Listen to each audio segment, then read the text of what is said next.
तो कल की सत्संग का सार आप प्रांजल सुनाओ। नारायण नारायण। नारायण।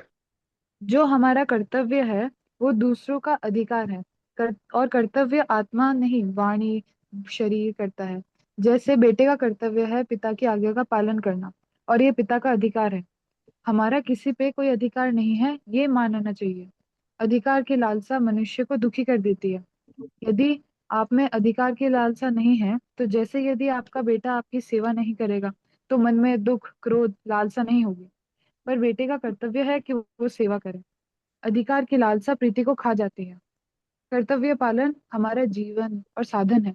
कर्तव्य पालन पर ही हमारी दृष्टि होनी चाहिए। हमें ये नहीं देखना है कि कोई हमारे प्रति अपना कर्तव्य पालन कर रहा है कि नहीं। हमें तो ये देखना है कि क्या हम अपना कर्तव्य पालन ठीक तरह से कर रहे हैं कि नहीं। परमात्मा ने हमें जो अभिनय दिया है वो ठीक से करना है। वो हमारी बात नहीं सुनते, कहना नहीं मानते, कहे जैसा नहीं करते। इन सब से हमें मतलब नहीं। हमारी दृष्टि अपने लक्ष्य पर होनी चाहिए, और हमारा लक्ष्य है कर्तव्य पालन। हम अपने अभिनय का ठीक तरह से पालन करेंगे तो हमारे मालिक परमात्मा बहुत प्रसन्न होंगे। तो हमारा हर अभिनय परमात्मा को प्रसन्न करने के लिए होना चाहिए। कामना अधिकार की लालसा को लेकर नहीं होनी चाहिए। कर्तव्य पालन से राग भी मिटेगा। मूक सत्संग यानी जीते जी मुक्ति का अनुभव। मूक सत्संग ही वास्तव में विश्राम है। जैसे गहरी नींद में हमारा संसार से संबंध विच्छेद हो जाता है, तो हमारा हमें विश्राम और शांति मिल जाती है। वैसे ही मनुष्य जब ममता कामना आसक्ति को छोड़ देता है, यानी संसार से संबंध विच्छेद कर लेता है, तो वो जीते जी जागृत अवस्था में ही मुक्त हो जाता है। नारायण नारायण नारायण नारायण। नारायण नारायण, बहुत अच्छा। वाणी तुम सुनाओ। नारायण नारायण। नारायण। जो हमारा कर्तव्य है वह वास्तव में दूसरों दूसरों का अधिकार है। हमें अपना अधिकारों हमें अपने अधिकारों के बजाय अपने कर्तव्य पर ध्यान देना चाहिए। अधिकार की लालसा मनुष्य को दुखी कर देती है। बेटे का कर्तव्य है कि वह अपने पिता की आज्ञा का पालन करे।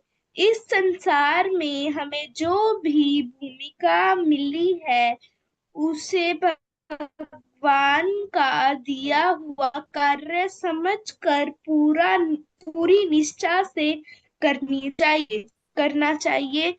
हमारा हर कर हमारा हर कार्य ईश्वर को प्रसन्न करने के लिए होना चाहिए, और जब परमात्मा खुश होते हैं तो संसारिक मोह माया दूर हो जाती है।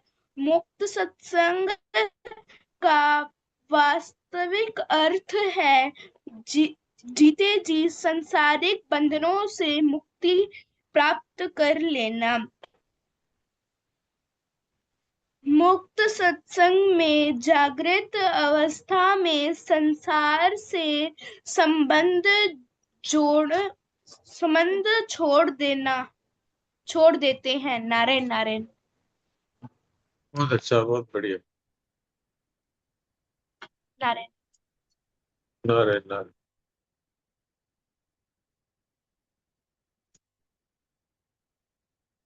तो अभी हम लोग गीता जी का पाठ करते हैं।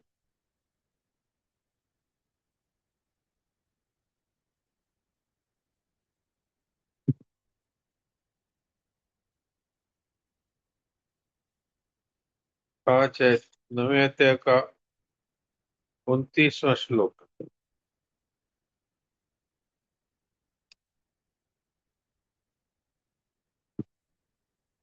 अध्याय 9 श्लोक 29। समोहम सर्वभूतेषु न मे द्वेषोऽस्ति न प्रियः। ये भजन्ति तु मां भक्त्या मयि ते तेषु चाप्यहम्। समोहम सर्वभूतेषु न मे द्वेषोऽस्ति न प्रियः। ये भजन्ति तु मां भक्त्या मयि ते तेषु चाप्यहम्। मैं संपूर्ण प्राणियों में समान हूँ, न तो कोई मेरा द्वेषी है न कोई प्रिय है, परंतु जो प्रेम पूर्वक मेरा भजन करते हैं वे मुझ में हैं और मैं भी उनमें हूँ। कृष्णा देवी।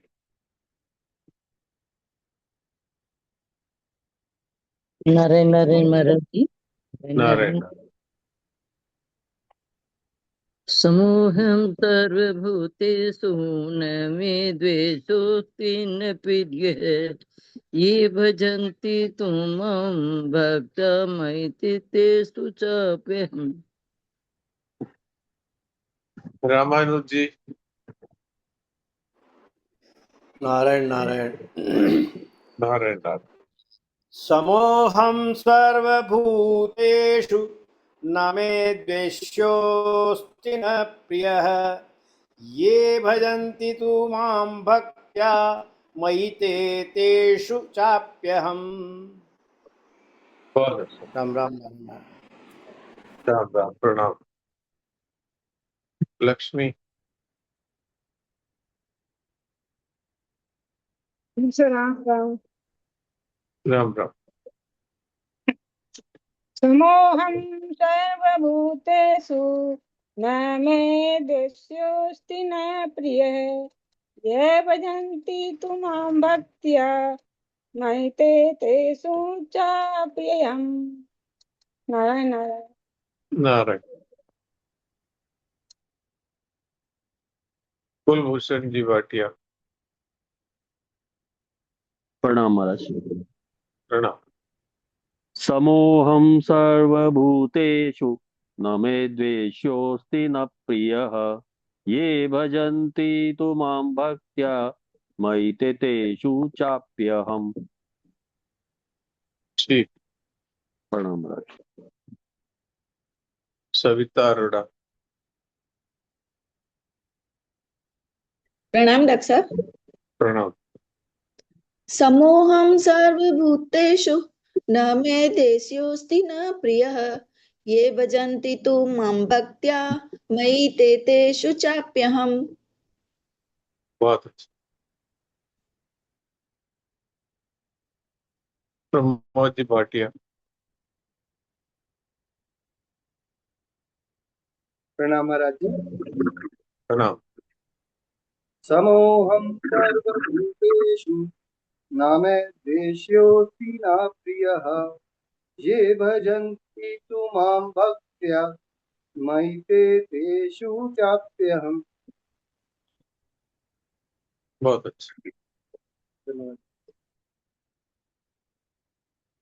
जयेश भाई।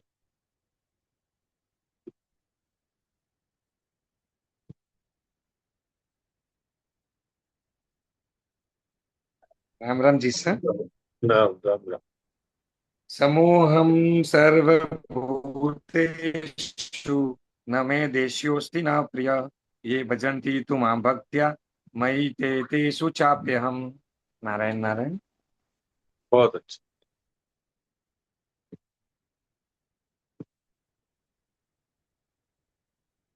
तो आज बृहस्पतिवार है तो वो सत्संग नित्य पढ़ेंगे देवकी जी। हाँ देवकी जी पढ़िए।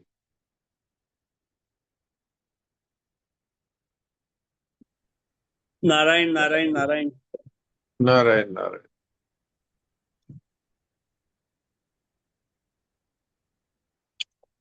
ये 45 पृष्ठ पर है। मोक्ष सत्संग नित्य योग पुस्तक है शरणान जी महाराज की, उसमें 45 नंबर पृष्ठ। हाँ, पढ़िए। पहला पैराग्राफ। पहला पैराग्राफ है, पढ़िए। जाने वे का प्रभाव तथा सुने वे में अविचल आस्था एवं मिले वे का दुरुपयोग न करने पर मोक्ष सत्संग स्वतः हो जाता है। अब ये तीन बातें आ गई इसमें। जाने हुए का प्रभाव, मिले हुए का सदुपयोग और सुने हुए में आस्था। तो जाना हुआ क्या है? प्रत्येक मनुष्य ये जानता है कि ये संसार पूरा का पूरा ये नाश की तरफ जा रहा है। ये कौन नहीं जानता है? शरीर और संसार क्या एक क्षण भी टिका हुआ रहता है? अगर ये एक क्षण भी टिका हुआ रहता तो ये शरीर बचपन से बुढ़ापे की तरफ कैसे आ गया? इससे सिद्ध क्या होता है? हम लोग भी अपना जन्मदिन मनाते हैं, तो आज जन्मदिन मनाया तो फिर रोज एक एक दिन कम होता गया, कम होता गया, फिर एक साल बाद फिर जन्मदिन आ गया। अर्थ क्या हुआ कि अगर हम 15 साल के थे तो अब 16 साल के हो गए, अर्थात हमारे जीने के 16 साल, 15 साल समाप्त हो गए, अब 16वां साल शुरू हो गया। तो इससे क्या सिद्ध हुआ कि क्या ये साल भर में एक दिन में बदला, न कि प्रत्येक महीने बदला, या कि ये प्रत्येक दिन बदला, या कि ये प्रत्येक घंटे बदला, या कि ये प्रत्येक मिनट बदला, या कि ये प्रत्येक सेकंड बदला, या कि ये सेकंड के भी 1000वें हिस्से में बदलता ही रहा। इससे सिद्ध क्या हुआ? सिद्ध हुआ कि शरीर और संसार बदलने का ही नाम है।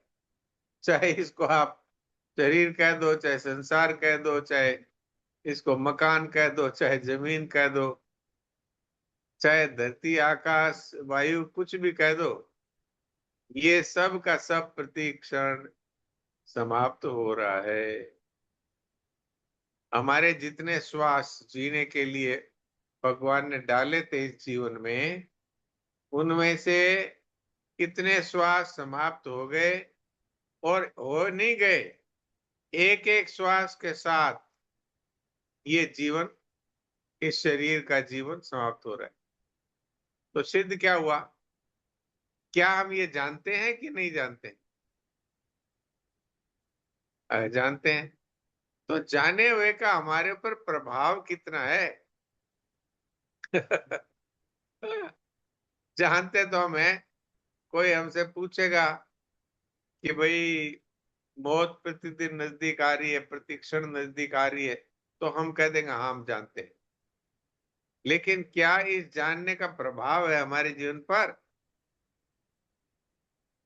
जैसे हम किसी होटल में रुकते हैं तो वो कहता है भाई आपकी बुकिंग 3 दिन के लिए है, तो एक दिन बीत गया तो हम लोग क्या करते हैं कि भाई अब 2 ही दिन और रहना है, तो इसलिए जो जरूरी जरूरी काम है वो कर लो।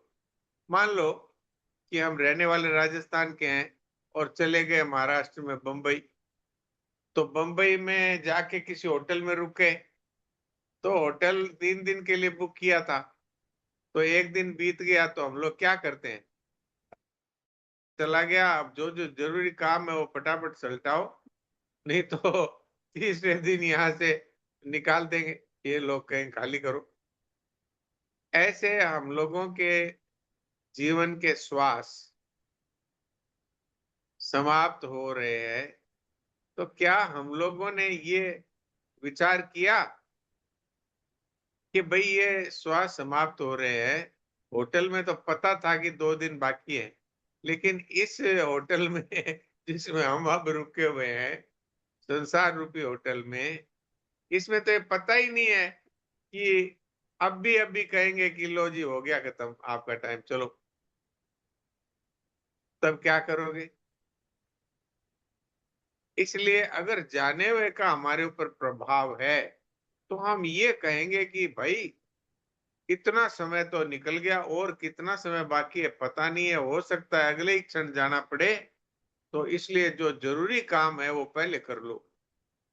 समय समाप्त होने से पहले जरूरी काम कर लेना। होटल में अगर हमको बंबई में 10 काम थे, तो हमने 2 दिन बीत गए, अब 10 में से 6 ही काम हुए, तो हम कहेंगे यार भाई एक ही दिन बचा है, अब 4 काम आज आधे दिन में कर लो। कहीं ऐसा नहीं हो कि काम तो बाकी रह जाए और दिन पूरा हो जाए, तो फिर उसके लिए वापस राजस्थान से बंबई आना पड़े, इसका क्या फायदा। ऐसे ही अगर हमारे जीवन का समय समाप्त हो रहा है और इसका ये भी निश्चित नहीं है कि अब कितना समय बचा है, तो हमें जल्दी करनी चाहिए ना। तो जाने हुए का प्रभाव तो तभी हमारे ऊपर हुआ जब हमने मनुष्य जीवन में आए थे वो काम पूरा कर लिया। अब कोई बात नहीं है। अब अगर 1 मिनट 1 घंटा 1 दिन बाद ही कह दे चलो हाँ हाँ चलो तैयार है हम, तो हमारा सारा काम हो चुका, तो तब जाने में का प्रभाव हमारे ऊपर है ये मालूम, ये हम समझेंगे कि भाई हमने अपना काम पूरा कर लिया। तो जाने में का हमारे ऊपर प्रभाव है कि भाई अगर सब कुछ चला जाए, शरीर भी चला जाए, तो कोई बात नहीं, हमारा काम तो हमने कर लिया। तो हमारा काम क्या है? कम से कम काम ये है कि अब दोबारा जन्म नहीं लेना पड़े। जैसे मैंने कहा ना कि राजस्थान से वापस बंबई ना आना पड़े, कम से कम इतना काम तो कर ही लो कि वापस जन्मना ना पड़े, मरना ना पड़े। तो ये कब होगा कि कम से कम हम ये जान लें कि ये शरीर में नहीं हूं, हमारा स्वरूप है वो आत्मा है, और आत्मा हर समय परमात्मा में रहता है। बस अगर इस बात को हमने जान लिया तो फिर हमारा काम हो गया। तो ये जाने हुए का प्रभाव हमारे जीवन में हो गया। नहीं तो हम गफलत में बैठे हैं, कब जाना पड़े पता ही नहीं है, और हमारा काम अभी हुआ ही नहीं। न ममता छूटी, न कामना छूटी, न अहंकार छूटा, न आत्मा के स्वरूप का अनुभव हुआ, न परमात्मा की भक्ति हुई, न परमात्मा के साथ प्रेम हुआ। तो फिर हम जैसे आए थे वैसे ही चले गए, रोते रोते आए थे, रोते रोते चले गए, और फिर मरने के समय हाय मैंने कुछ नहीं किया। तो भाई क्यों नहीं किया? अब पछताए क्या होता है जब चिड़िया चुग गई खेत। तो इसलिए हम सबको पछताना ना पड़े, जाने हुए का प्रभाव हमारे जीवन में हो, तो स्वतः ही मोक्ष सत्संग होगा। ये पहली बात आई। अब दूसरी बात है मिले हुए का सदुपयोग। मिले हुए का सदुपयोग क्या है? शरीर मिला है, मन मिला है, बुद्धि मिली है, धन मिला है, परिवार मिला है, जमीन मिली है, मकान मिला है, बुद्धि मिली है, तो हम इसका सदुपयोग कर रहे हैं क्या, ये सोचना चाहिए। तो शरीर का सदुपयोग क्या है कि शरीर के द्वारा संसार की सेवा करें और बदले में कुछ न चाहे, क्योंकि किसी से सेवा ली थी इसीलिए मनुष्य शरीर मिला। अब मनुष्य शरीर मिल गया तो उसकी सेवा कर दो। तो किससे ली थी सेवा? संसार से सेवा ली थी, तो अब संसार की सेवा कर दो। तो संसार में परिवार भी आता है और पूरा संसार आता है। आप कहेंगे परिवार की सेवा तो दिखती है भाई, इनका पालन पोषण करें, इनका रक्षण करें, इनका शिक्षण करें। संसार की सेवा क्या हुई?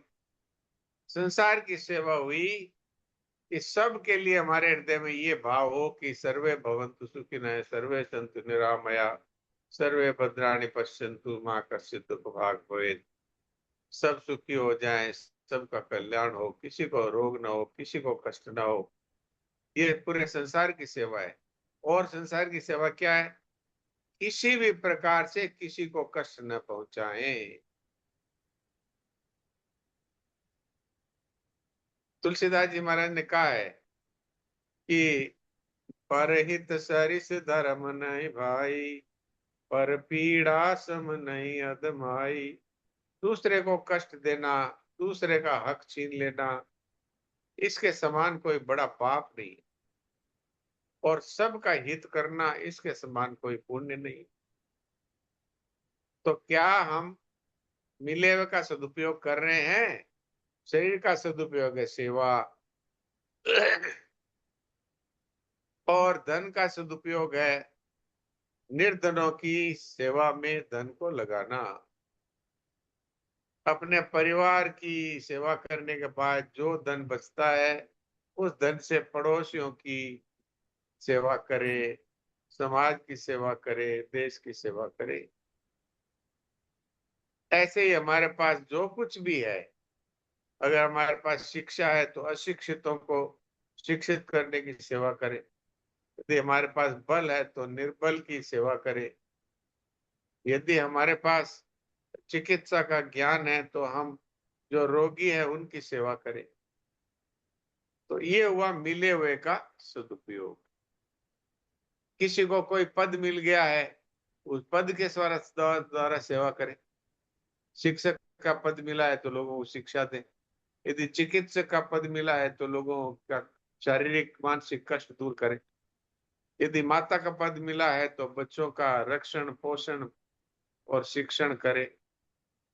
यदि पिता का पद मिला है तो बच्चों के लिए शिक्षा का प्रबंध करें, उनका पालन पोषण करें, उनको जीवन में सेटल होने में सहायता करें। तो ये मिले हुए का सदुपयोग।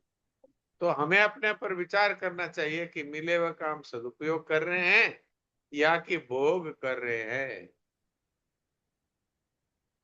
भोग का अर्थ है कि इससे अपने को ही सुख मिले, दूसरे किसी को सुख मिले नहीं मिले इसकी हमें परवाह नहीं।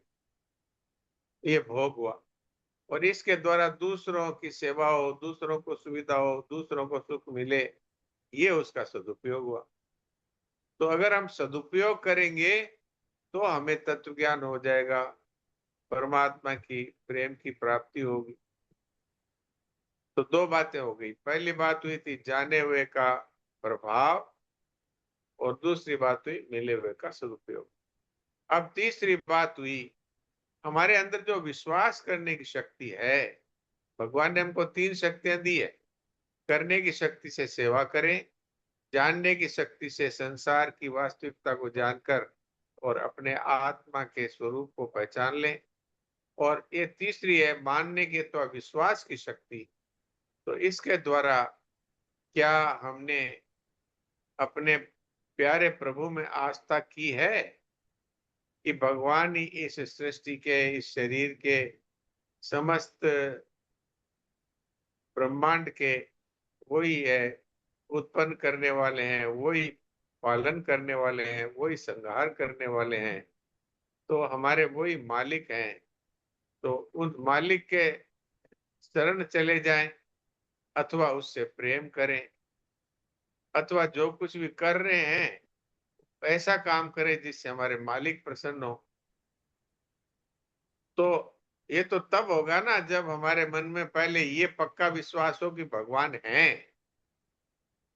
भगवान है, यदि ये पक्का विश्वास है, इसको कहते हैं आस्था। जब पहले आस्था होगी तब फिर श्रद्धा होगी। जब आस्था ही नहीं होगी तो श्रद्धा क्या होगी? मेरे एक जानकार थे जो, जहां पर मेरी पोस्टिंग थी वहीं उनकी किराने की दुकान थी, तो मैं उनके यहाँ जाया करता था सामान लेने। तो ऐसे ही मैंने उनसे एक दिन कहा कि ये जो आप अंडे रखते हैं दुकान में, ये मत रखा करें। तो बोला क्यों? तो इनका ये अंडों में जीव होते हैं, तो लोग अंडे खाते हैं तो जीव हत्या होती है, तो इससे भगवान नाराज होते हैं। तो कहा भगवान भगवान कुछ होता ही नहीं। हमने कहा अच्छा तो फिर पाप पुण्य? बोले पाप पुण्य कुछ होता ही नहीं। और स्वर्ग नरक? बोले ये नरक कोई होता ही नहीं है, पाप होता नहीं, भगवान होता नहीं, नरक कुछ होता नहीं।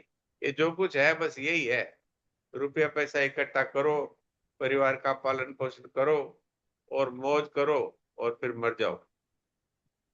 तो ये क्या बात है? हम सोचते हैं भगवान है, लेकिन बहुत से लोग तो ये कहते हैं भगवान भगवान कुछ होते ही नहीं, तो उनको आस्था ही नहीं है इसमें कि भगवान है। तो हम उस आस्था के तत्व के द्वारा भगवान में आस्था करें, विश्वास करें। पहले उनके अस्तित्व में विश्वास करें और फिर उनके गुणों को जब सुनेंगे कि वो सर्वव्यापी है, वो सर्वसमर्थ है, वो दयालु है, वो भक्तवत्सल है, वो दीन वत्सल है, वो पापियों का उद्धार करने वाले हैं, तो हमारी उनमें श्रद्धा होगी। पहले तो वो हैं, इसमें तो आस्था होनी चाहिए, तो फिर उनमें श्रद्धा होगी। और जब श्रद्धा होती है तब फिर प्रेम होता है। तो इसलिए शरणानंद जी महाराज कहते हैं कि जाने हुए का प्रभाव, मिले हुए का सदुपयोग और सुने हुए प्रभु में आस्था, अगर ये होगी तो हमें विश्राम मिलेगा, तब हमारा भोग सत्संग होगा। एक बार फिर पढ़ दीजिए देवकी जी।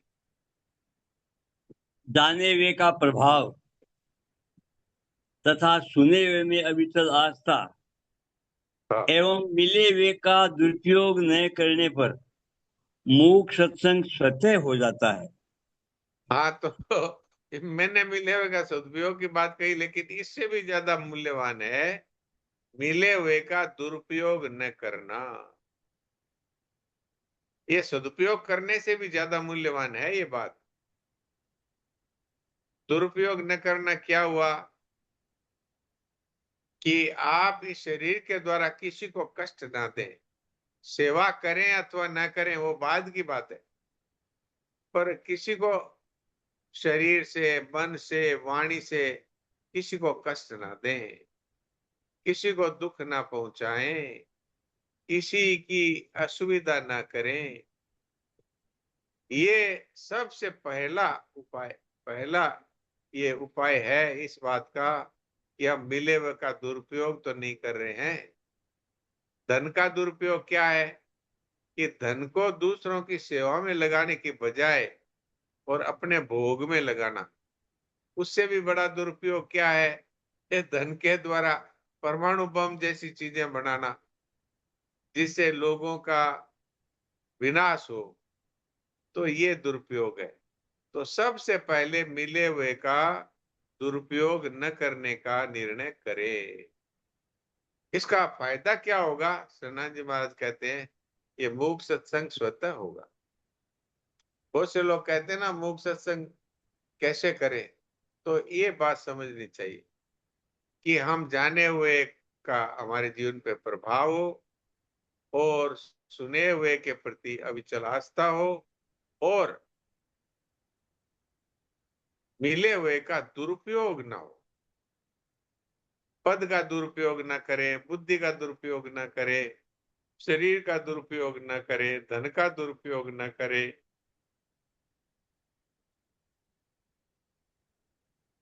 जो कुछ मिला है उसका आप सदुपयोग करें न करें ये आपकी मर्जी, पर दुरुपयोग न करें। और वैसे इसमें वैज्ञानिक तथ्य क्या है कि जब दुरुपयोग नहीं करेंगे तो स्वतः ही सदुपयोग होगा।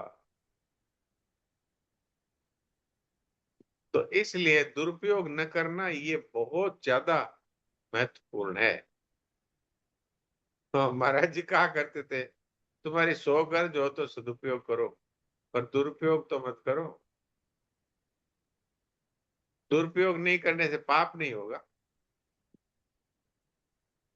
तो ये 3 बातें हैं। तो इससे जिन जिन की ये शिकायत रहती है कि हमारे चिंतन आता रहता है, मुख सत्संग होता ही नहीं, उनकी ये शिकायत के 3 ही कारण है। क्या कि जाने हुए का उनके जीवन पर प्रभाव नहीं है, सुने हुए में आस्था नहीं है और मिले हुए का दुरुपयोग उनके जीवन में है।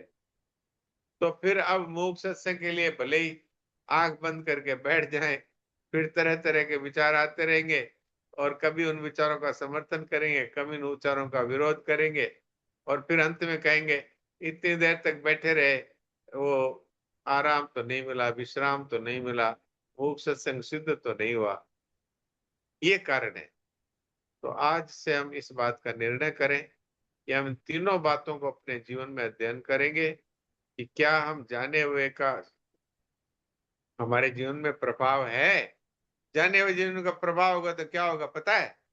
पता है कि ये शरीर चला जाएगा तो इस शरीर से सेवा कर दो। पता है ये धन चला जाएगा तो इस धन के द्वारा सबकी सेवा कर दो। पता है ये पद सदा नहीं रहेगा तो जब तक पद है सबकी सेवा करो, बदले में कुछ मत चाहो। तो ये जाने हुए का प्रभाव होगा तो मूक सत्संग स्वतः हो जाएगा, और सुने हुए प्रभु में आस्था होगी तो ये स्वतः ही हमारा मूक सत्संग होगा। वासुदेव सर्वम में ये क्या है? ये आस्था का तो विषय है। भगवान है और सब कुछ भगवान है, सब कुछ वासुदेव सर्वम। तो अगर हमारे इस बात में आस्था है कि जो कुछ दिख रहा है सब भगवान ही है, तो हमारे जीवन में फिर क्या दुख रहेगा, फिर क्या चिंता रहेगी, फिर क्या जलन रहेगी, क्या फिर भगवान के प्रति प्रेम नहीं होगा? अवश्य होगा। तो इसलिए ये तीन बातें हैं, इनको अच्छी प्रकार से जीवन में धारण करें। जाने हुए का प्रभाव हो, मिले हुए का दुरुपयोग ना हो, और सुने हुए में अविचल श्रद्धा हो। तो अब 2 मिनट करीब रहे हैं, तो किसी का कोई प्रश्न है तो प्रश्न कर सकते हैं, और प्रश्न नहीं है तो फिर सब लोग मूक सत्संग करें। प्रमोद जी भाटिया क्या बोल रहे हैं? बोलिए, कुछ बोलना चाहते हैं? हाँ नहीं महाराज बोलिए। जी, मुझे तो बहुत अच्छा लगा ये सुनकर। आज बस मैं ऐसे प्रणाम कर रहा था आपको, बहुत ही अच्छा लगा अच्छा, मुझे। प्रणाम बहुत प्रणाम, आपको प्रणाम, सबको प्रणाम। धन्यवाद। ठीक, सभी लोग मूक सत्संग करें थोड़ी देर के लिए।